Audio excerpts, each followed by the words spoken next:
Kulang na kulang daw ang aksyon ng gobyerno sa climate change.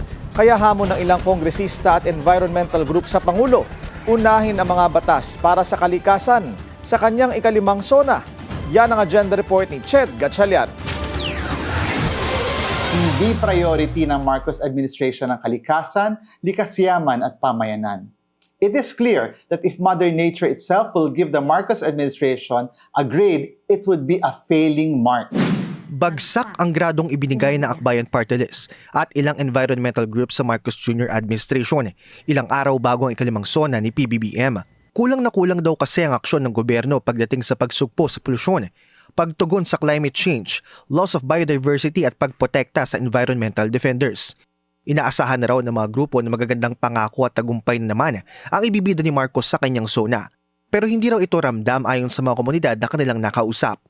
Marahil, muli nating maririnig ang mga salitang clean energy, tax silica, critical minerals, foreign investments. Magaganda silang pakinggan.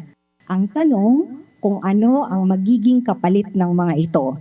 Sa lahat ng nailatag naming pagsusuri, malinaw na bigong-bigo ang administrasyong ito sa pag-aalaga ng kalikasan. Lalo na sa gitna ng krisis, kaya binibigyan namin ito ng gradong bagsak, lagpak, pumalya.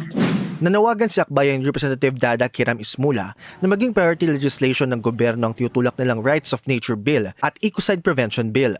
Sa Rights of Nature Bill, tinutulak na bigyang halaga rin ang karapatan ng kalikasan at baguhin ang perspektibo rito bilang kagamitan o bagay lamang. Sinusulong ito na magkaroon ng legal rights ang natural ecosystems. Sa ating Pangulo, ngayong Lunes ay ang iyong SONA or ang iyong State of the Nation Address. May panahon pa, may ilang araw pa na baka naman ay gusto mong baguhin ang iyong magiging talumpati sa taong bayan. Gusto mong iprioridad itong mga batas na nagpapatupad or nagbibigay ngipin para sa proteksyon sa ating kalikasan.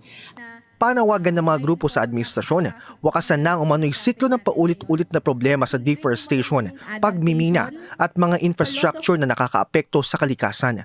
Para sa agenda, Ched Gatchalian, Billionaire News Channel.